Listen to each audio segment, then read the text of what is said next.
여러분 반갑습니다. 창조 힐링은 진리 회복과 종교개혁, 천하보다 귀한 영혼을 구원하는 것이 목적입니다. 귀 있는 자는 성령이 교회들에게 하시는 말씀을 들을지어다. 아멘.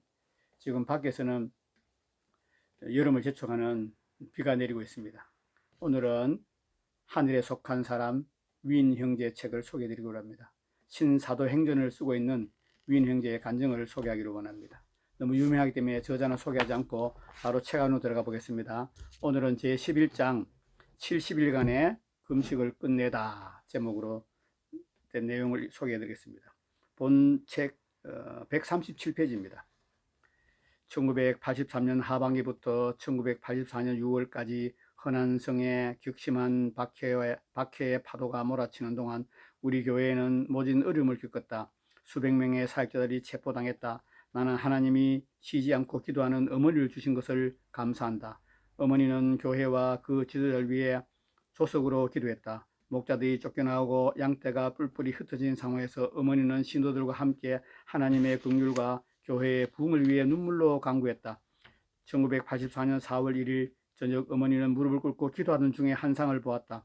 당시 어머니는 마을에서 산파로 활동하셨기 때문에 그 환상은 어머니에게 매우 강한 인상을 주었다. 환상 속에서 어느 젊은 여인이 심한 상고를 겪고 있었다. 산모는 제대로 먹지 못한 탓에 불과 7개월 만에 아이를 낳는 중이었다. 조그만 사내아이가 태어났다. 산모의 가족과 산파가 의견을 나누었다. 이 아기는 살지 못할 것 같아요. 결국 그들은 아이를 버리기로 결정하고 천으로 만든 자루에 넣었다. 어머니가 그 환상의 현장으로 걸어 들어가 말했다. 자루 속을 좀 봅시다. 아이를 본 우리 어머니는 산모를 돌아보며 안심을 시켰다. 자네 아기는 죽지 않을 걸세. 어머니의 말이 끝나자 아이가 아들 윈 형제로 변했다. 어머니는 소스라치게 놀라 환상에서 깨어났다. 어머니는 감정이 복받쳐 목을 놓아 울부짖었다. 아버지 하나님, 제 아들에게 자비를 베풀어 주십시오. 그때 어머니에게 아주 선명한 음성이 들렸다. 주님, 네 아들은 죽지 않는다. 내가 감옥에 갇힌 날부터 나의 가족과 친구들은 나를 위해 기도하는 한편 공안원에게 나에 관한 정보를 빼내기 위해 여러모로 노력을 기울였다. 누구든지 나를 면회하는 것은 일절 금지되어 있었다. 가족과 친구들은 내가 살아나갈 가망성이 전혀 없다는 말을 들었다. 이미 사형 선고를 받았다고 들은 이들도 있었고 무기징역에 처해질 것이라고 들은 이들도 있었다. 이러한 소식은 어머니와 아내의 귀에도 들렸다. 덜링의 올케는 덜링에게 재혼을 권했다. 하루다 빨리 친정으로 돌아가 다른 사람과 결혼해요. 윈이 집에 돌아올 가능성이 전혀 없다잖아요. 그러나 감사하게도 주님은 사랑하는 아내가 그런 유혹을 물리치도록 힘을 주셨다. 아내는 흔들지 않겠다고 다짐하며 신실한 마음으로 주님께 헌신했다. 어머니가 한산을 통해 아들이 죽지 아니라는 약속을 받은 바로 그날 밤 아내 또한 꿈을 꾸었다. 주님, 꿈속에서 아내는 시어머니와 함께 감옥으로 나를 찾아왔다. 나는 피골이 상접했지만 주님의 은혜로 강건해 보였다. 내게서 기쁨과 평강이 넘치고 있었다. 나는 아내에게 열쇠 하나를 건네며 결혼하게 말했다. 이 열쇠는 모든 문을 다 열어줄 수 있어. 꿈에서 깨어난 덜링은 주님이 기도라는 열쇠를 사용하기를 원하신다고 즉시 깨달았다. 그 열쇠는 모든 어려움의 문을 열 수 있었다. 이튿날 아침 어머니와 아내는 각기 본 환상과 꿈을 나누었다. 두 사람은 믿음 가운데 큰 용기를 얻었다. 그들은 함께 무릎을 꿇고 주님께 감사를 드린 후 다른 신도들과 함께 그 환상과 꿈을 나누었다. 그 무렵 우리 교회에는 투옥되지 않은 지도자가 단 한 명 있었다. 풍 형제라고 불리는 그는 우리 가정을 방문해 하나님의 자비와 교회의 부흥을 위해 밤이 새도록 기도하며 울부짖었다. 다음 날 그가 우리 가족에게 말했다. 감옥으로 윈 형제를 찾아갈 때가 되었습니다. 중국에서는 아무 때나 감옥에 갇힌 죄수를 면회할 수 없으며 감옥 당국으로부터 공식 허가증을 받아야 면회가 허용된다. 바로 그 이튿날 덜링에게 감옥으로부터 허가증이 날아왔다. 하지만 어느 누구도 놀라지 않았다. 이미 우리 가족은 주님으로부터 허가증을 받아 놓았기 때문입니다. 주님, 어느덧 70이 지나갔다. 그 기간 동안 나는 일절 물과 음식을 입에 대지 않았다. 그리고 투옥된 이후 가족이나 교회로부터 단 한 글자의 소식도 받지 못했다. 감방 동료들은 피부병으로 괴로워하면서도 여전히 나를 괴롭혔다. 하마터면 그들이 내가 곧 죽게 될 것이라고 짓거리는 말들을 고지곳대로 받아들일 뻔했다. 암흑과 고통이 나를 짓눌렀다. 그때 나는 주님이 보내신 천사가 능력으로 나를 감싸 안아 생명을 보존해 주고 있다고 느꼈다. 금식을 시작한 지 75일째 되는 날 새벽 3시 찬란한 빛이 내 감방으로 쏟아져 들어왔다. 나는 환상 속에서 자전거를 타고 길을 가고 있었다. 자전거 핸들 위에는 샤오션이라는 7살짜리 귀여운 남자아이가 앉아 있었다. 나는 체포되기 전부터 이 어린아이를 알고 지내는 사이였다. 그의 부모는 예수님을 사랑하는 사람들이었다. 환상 가운데 샤오션이 말했다. 제가 아저씨를 위해 찬송을 부를게요. 그리고는 다음 성경 구절을 가지고 노래를 시작했다. 예수께서 대답하셨다. 내가 곧 길이요 진리요 생명이다. 나로 말미암지 않고는 아무도 아버지께로 올 자가 없다. 요한복음 14장 6절. 나도 그 아이를 따라 불렀다. 소리가 점점 커졌다. 그랬더니 기쁨으로 충만해지고 새처럼 자유로워지는 게 아닌가. 환상이 바뀌어 다른 장면을 펼쳤다. 나는 여느 때처럼 깜방에 누워 있었다. 그렇지만 깜방 벽을 투시해 바깥 세상을 구경할 수 있었다. 피부색이 다른 수많은 사람들이 나타났다. 그들은 각기 나라도 다르고 문화도 달랐다. 어떤 이들은 무릎을 꿇고 있었고 어떤 이들은 선체로 있었다. 모두들 손을 들고 기도하고 있었다. 나는 깜방에서 걸어나가 그 사람들을 만나려 했다. 그러자 갑자기 정갈과 말벌과 독사를 비롯한 무서운 생물들이 쫓아와 나를 다시 공격했다. 내 몸이 바닥으로 나가 떨어졌다. 그런데 천천히 눈을 떠 보니 내 어머니의 품에 안겨 있는 게 아닌가. 어머니는 힘을 주어 나를 껴안았다. 그리고 아내와 형제 자매들이 내 손을 붙든 채 울부짖고 있었다. 내가 그들에게 말했다. 예수님은 길이요 진리요 생명이십니다. 환상이 곧 사라졌다. 길고 긴 금식 기간 동안 나의 하루하루는 투쟁과 아울러 주님이 주신 기적, 꿈, 환상, 계시 등으로 가득 찼다. 나는 매일같이 주님의 능력을 체험했다. 비록 성경책을 지니고 있지는 않았지만 암송해둔 성경 구절을 가지고 끊임없이 묵상했다. 악한 사람들은 나를 무너뜨리기 위해 수단과 방법을 가리지 않고 덤벼들었지만 나를 꺾을 수 없었다. 그들은 다른 방법을 동원했다. 내가 마음을 바꾸어 음식도 먹고 대화도 하도록 유도하기 위해 감옥으로 가족들을 부른 것이다. 사실 그들의 속셈은 내가 가족들에게 무슨 말을 하는지 면밀히 듣고 검토해 자신들에게 필요한 진술이나 정보를 캐내는 데 있었다. 1984년 4월 6일 공안당국이 우리 집에 직원을 보냈다. 어머니와 아내가 나를 설득해 식사를 하고 이야기를 하도록 하려면 무슨 말을 해야 하는지 유의사항을 전달하는 목적이었다. 그렇지만 주님은 이미 아내와 어머니에게 조심할 것을 당부해 놓으셨다. 그들은 양의 탈을 쓰고 너에게 오지만 속은 굶주린 일이니라. 마태복음 7장 15절. 다음 날인 4월 7일 아침 8시 어머니와 아내와 6명의 친척들과 동역자들이 난양 감옥에 도착했다. 수위가 정문에서 잠깐 기다리게 했다. 그 사이에 간수들은 위 형제에게 명해 나를 치조실로 데리고 가도록 했다. 간수들이 내게 속임수를 들이댔다. 위인, 내게 굉장한 기회가 찾아왔다. 이번에 네가 입을 열어 실토한다면 모든 것이 깨끗하게 될 수 있다. 내가 고분고분 대답하기를 거절하자 그들은 또 미친 듯이 채찍으로 때리고 전기봉으로 충격을 주었다. 급기야 나는 정신을 잃고 말았다. 얼마 후 정신을 차린 나는 아주 따뜻한 분위기가 몸 위에 흐르고 있는 것을 감지했다. 마치 포근한 침대에 누워있는 것 같았다. 내가 살았는지 죽었는지 잠을 자고 있는지 깼는지 분간할 수가 없었다. 누군가가 나를 부드럽고 사랑스럽게 쓰다듬고 있는 것 같아 얼굴에 온기가 느껴졌다. 나는 환상을 보고 있다고 생각했다. 그런데 눈을 떠보니 내가 어머니 품에 안겨 있었다. 어머니의 구슬 같은 뜨거운 눈물이 내게 생기를 가져다 주었다. 나를 꼭 껴안았다. 어머니의 사랑의 품에서 포근함이 전해졌다. 나는 어머니에게 짙은 고뇌가 서려 있는 것을 보았다. 칼이 어머니의 가슴을 찌른 듯했다. 주님. 어머니 옆에 덜링이 서 있었다. 나의 몰골을 본 아내는 자신의 눈을 의심했다. 심지어 신우에게 이런 말까지 했다. 이 사람은 내 남편이 아니라고 장담할 수 있어요. 내 남편은 절대로 이렇게 생기지 않았어요. 당시 내 모습은 그야말로 뼈에 가죽만 씌인 것이나 다름없었다. 머리카락이 쥐어 터지고 발로 차인 까닭에 몽땅 빠져 없어졌고 두 귀는 잔뜩 쪼그라져 있었다. 수염은 제 멋대로 자랐고 머리털은 또한 지저분했다. 그나마 듬성듬성 남아있는 머리털은 피와 엉킨 채 마구 얽혀 있었다. 전기봉에 의한 충격으로 몸 전체가 몰라보게 변화 있었다. 아내조차 나를 알아보지 못할 정도였으니 어머니는 내가 태어날 때부터 가지고 있던 살갗의 반점을 확인하고 나서야 나를 알아보았다. 그녀는 대성통곡했다. 내 아들이 맞구나. 주님, 우리를 긍휼히 여기소서.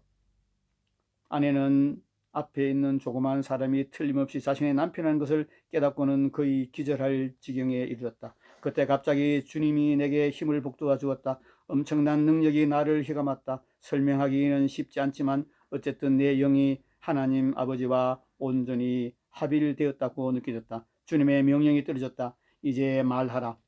네 때가 되었다. 내가 막 입을 열어 말을 하는데 누이가 손으로 내 입을 막았다. 누이는 간수들이 귀를 기울이고 있음을 인식하고 있었다. 누이는 내가 70일 이상 먹지도 마시지도 않은 것을 알고 있었고, 그래서 내가 잘못 말하면 세잔해진 몸에 더 많은 고문이 가질지도 모른다고 생각했던 것이다. 나는 누이의 손을 밀어내고 큰 소리로 외쳤다. 너희는 힘있는 고관을 의지하지 말며 구원할 능력이 없는 사람을 의지하지 말라. 주님께 몸을 피하는 것이 지위가 높은 사람을 의지하는 것보다 낫다. 그러면서 나는 풍 형제의 두 손을 단단히 붙잡고 그에게 시선을 고정시켰다. 형제님, 부와 명예가 우리를 타락시키지 못합니다. 위협과 폭력이 우리를 무너뜨리지 못합니다. 가난과 비천이 우리의 길을 바꿔놓지 못합니다. 하나님 안에 강해지십시오. 오직 주 예수 그리스도만 바라보십시오. 하늘 아버지께서 오늘 여러분이 나를 찾아올 것이라고 미리 말씀해 주셨습니다. 감옥 관리들과 간수들은 이 일이 어찌 돌아가는지, 내가 무슨 얘기를 하는지 통 이해하지 못했다. 면회온 사람들은 모두 눈물을 펑펑 쏟으며 통곡했다. 내가 다시 말을 하려고 하자 누이가 내 입을 손으로 덮었다. 나는 내 속에 큰 불길이 갇혀서 밖으로 나가기 위해 요동치고 있다는 느낌을 받았다. 나는 어머니의 손을 잡고 말했다. 어머니, 아들이 배고파요. 어머니, 아들이 목말라요. 어머니, 가을이 지나가고 추운 겨울이 왔어요. 그런데 어머니는 제게 아무 옷가지도 보내주지 않았어요. 어머니가 내 눈물을 닦으며 말했다. 사랑하는 아들아, 이 어미가 너를 사랑하지 않아서가 아니다. 우리는 내게 옷과 먹을 것을 많이 보냈다. 하지만 하나도 네 손에 들어가지 않았구나. 그리고 다른 사람들에게 부탁해 내게 옷과 음식을 넣어주려고 했는데 간수들이 그것도 다 가로챘구나. 가족들은 내가 육신적인 굶주림이나 갈증을 말하는 것이 아니라는 것을 깨닫지 못했다. 동역자 중 한 자매가 내가 어머니에게 말하는 것을 듣고 먹을 것과 마실 것을 사러 감옥 근처의 가게로 달려갔다. 나는 눈물을 억제하지 못하고 다시 말했다. 어머니, 저는 이 땅에 떡과 물이 없어 줄이고 목마른 게 아닙니다. 저는 사람들의 영혼 때문에 배고파하고 있어요. 어머니, 전도해서 영혼들을 건지세요. 그것만이 저를 배부르게 하는 양식입니다. 이어 요한복음 4장 34절에서 35절 말씀을 큰 소리로 외쳤다. 나의 양식은 나를 보내신 분의 뜻을 행하고 그분의 일을 이루는 것이다. 너희는 넉 달이 지나야 추수 때가 된다고 하지 아니하냐. 그러나 나는 너희에게 말한다. 눈을 들어 밭을 보아라. 이미 곡식이 익어서 거둘 때가 되었도다. 아멘. 나는 눈물이 그릉그릉한 채로 말을 이었다. 저는 74일간 금식해 왔습니다. 오늘 아침이 밝기 전에 주님이 제게 여러분을 만나는 환상을 보여주셨어요. 사랑하는 어머니, 저는 하도 심하게 맞아서 죽기 직전까지 갔어요. 죽게 되면 저는 기꺼이 죽겠습니다. 그렇지만 주님을 향한 충성은 변하지 않을 것입니다. 어머니, 어린 양의 살과 피를 가지고 오셨어요. 가게에 갔던 자매가 크래커와 포도주스 한 병을 들고 왔다. 나는 크래커 한 조각 하나를 쪼개 감사를 드린 다음 아내, 어머니, 풍형제, 나머지 동역자들과 친척들에게 주었다. 그리고 찢어지는 가슴으로 말했다. 이것은 여러분을 위해 찢기신 주님의 몸입니다. 주님을 기억하며 드십시오. 나는 또 포도주스를 따르고 말했다. 이 잔은 우리를 위해 흘리신 주님의 피입니다. 다들 머리를 숙이고 엄숙하게 주님의 성만찬을 받았다. 그것은 내가 1984년 1월 25일부터 4월 7일까지 74일이라는 기간을 통틀어 음식이라고는 전혀 입에 댄 적이 없었다. 그때까지 나는 식음을 전폐했다. 나는 크게 울부짖으며 사랑하는 사람들을 부둥켜 안고 말했다. 어머니, 오늘이 제가 어머니와 함께 성찬을 나누는 마지막이 될 것 같습니다. 그리고 몸을 돌려 아내에게 입을 맞춘 후 모두를 향해 말했다. 사랑하는 여보, 어머니, 형제 자매들, 천국에서 뵙겠습니다. 다들 울음을 터뜨렸다. 큰 누이가 나를 껴안으며 나무랬다. 늙으신 어머니와 젊은 처를 놔둔 채 너 혼자만 생각하고 죽는다는 말이 돼. 게다가 내 처는 임신 중이야. 어쩌면 그렇게 네 처에게 잔인할 수 있니? 어머니가 내게 사정했다. 아들아, 네 처한테는 네가 필요하단다. 이 어미에게도 네가 필요하고 하나님의 가족들도 너를 필요한다. 그녀는 갑자기 목소리를 낮추어 내 귀에 속삭였다. 어미 말을 들어보렴. 너는 죽지 않는다고 하나님께서 내게 말씀하셨다. 그러니 힘을 내고 꼭 살아야 한다. 우리는 주님의 보호 가운데 교제를 마쳤다. 우리의 대화를 지켜보는 감옥 관리들은 혼란스럽고 어리둥절할 뿐 돌아가는 상황을 이해하지 못했다. 내가 가족에게 말했다. 저를 위해 금식하고 기도해 주세요. 전 결코 유다같이 되지 않겠습니다. 절대로 주님과 그분의 사람들을 배반하지 않겠습니다. 그때 공안원들이 꿈에서 깨어난 듯 평소대로 행동하기 시작했다. 그들은 탁자를 주먹으로 치며 고함을 지렀다. 당신들 뭐라고 짓거리는 거야? 그만 됐어. 밖으로 나가. 공안원의 지시가 떨어지자 간수들이 다시 감방으로 데리고 가려 했다. 어머니와 아내와 누이는 내게 매달리며 떨어지지 않으려 했다. 어머니는 차라리 죽을지언정 나를 악한 자들의 손에 남겨두지 못하겠다면서 고집을 부렸다. 주님, 하지만 그들은 힘없는 양을 공격하는 이리 때처럼 내게서 어머니를 떼어냈다. 심지어 가족들이 보는 앞에서 연로한 어머니를 밀어 넘어뜨리고 나를 때리며 거칠게 잡아 끌었다. 형제 자매들은 다시는 나를 볼 수 없을지도 모른다는 생각에 비통하게 울었다. 간수들은 끝내 나를 끌고 가버렸고 감옥의 철문이 요란한 소음을 내며 닫혔다. 어머니의 울부짖는 음성이 철문을 뚫고 들어왔다. 아들아, 어미의 말을 명심해라. 꼭 살아있어야 한다. 하나님을 위해서 꼭 살아있어야 해야. 나도 어머니에게 소리쳤다. 어머니, 복음을 전하세요. 절 위해 금식 기도를 하라고 여러 교회에 전하세요. 그때 간수들이 내 얼굴을 후려치고는 감방으로 채워넣었다. 주님, 오늘은 여기까지 읽어드리겠습니다. 눈물이 앞을 가리네요. 여러분 하늘에 속한 사람 윈 형제, 이런 극심한 박해 가운데서 죽음 직전에서 74일간 물도 음식도 마시지 않고 먹지 않는 가운데 주님의 천사들의 보호하심으로 살아나서 극적으로 탈출해서 지금 유럽에서 전 세계 열방에서 중국 지하교회를 위해서 간증하고 기도하고 하나님께 거기에 쓰임받는 형제입니다. 여러분, 저는 이 책이 2004년도 7월 30일에 출간됐습니다. 그때 읽고 다시 지금 유튜브에 올리려고 읽고 있는데 계속 눈물이 나네요. 여러분, 북한에서 지금 이러한 박해가 일어나고 있습니다. 중국에서 일어나고 있습니다. 러시아에서 일어났습니다. 세계 곳곳에서 하나님의 사람들이 죽음 직전에 박해를 받고 있습니다. 우리는 편안하게 잘 먹고 잘 살고 좋은 집에서 좋은 차 타고 좋은 시스템 안에서 예배드리고 있지 않습니까? 여러분, 이 책을 꼭 사서 읽으시고 많은 분들이 선물하시고 우리도 박해를 위해서 준비하고 박해를 위해서 고난받고 있는 형제 자매를 위해서 기도하는 저와 여러분 되기를 간절히 원합니다. 오늘은 한 해에 속한 사람 윈 형제 책을 소개해드렸습니다. 홍성 출판사에서 출판했습니다. 구독자 여러분, 영혼이 잘 되고 범사가 잘 되고 강건하기를 예수님으로 축복합니다. 창조 힐링은 하나님 아버지 뜻이 하늘에서 이루어진 같이 이 땅 가운데 이루어지는 것이 목적입니다. 귀 있는 자는 성령이 교회들에게 하시는 말씀을 들을지어다. 아멘. 끝까지 시청자 여러분 감사합니다.